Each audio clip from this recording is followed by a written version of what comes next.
सुन रहे हैं जगत गुरु तत्वदर्शी संत रामपाल जी महाराज द्वारा लिखित पुस्तक जीने की राह। पुण्य भी भक्ति की राह में बाधक है।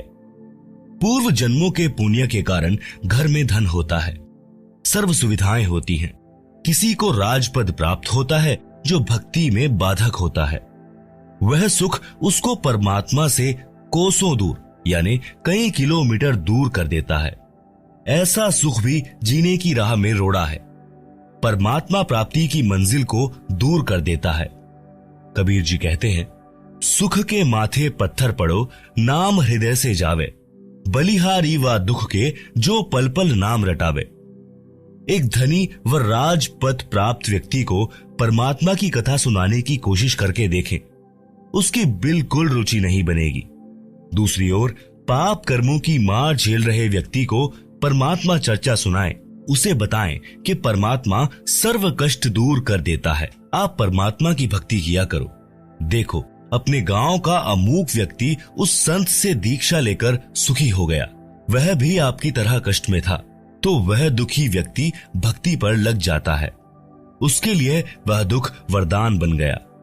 जो सुखी है उसको कैसे समझाएं? उसके पास तो पुण्यों की मलाई पर्याप्त है। वह धनी व्यक्ति अपने पुण्यों को खा खर्च कर खाली होकर तथा पापों की मालगाड़ी भरकर मृत्यु उपरांत परमात्मा के दरबार में मुंह लटकाकर भयभीत होकर जाएगा। कुत्ते गधे सुअर के जन्म पाएगा।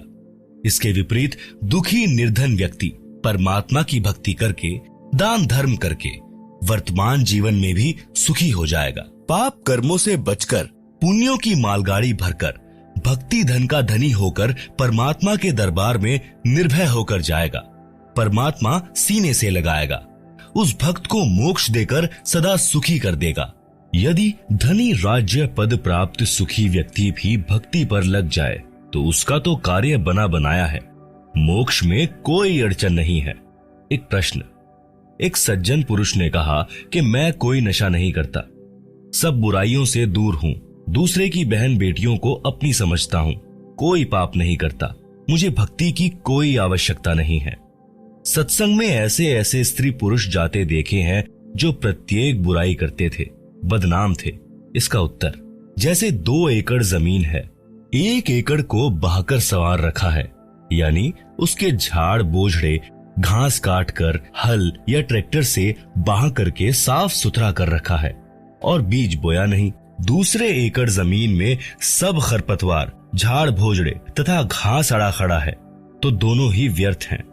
यदि दूसरे एकड़ को किसी ने संवार कर साफ करके गेहूं बो दिया और पहले साफ किए में कुछ नहीं बोया, तो दूसरा उस पहले वाले से कई गुना उपयोगी है, जिसको संवार कर छोड़ दिया गया और बीज बोया नहीं। आप सुन रहे हैं जगत गुरु तत्वदर्शी संत रामपाल जी महाराज द्वारा लिखी पुस्तक जीने की राह का पेज नंबर 3।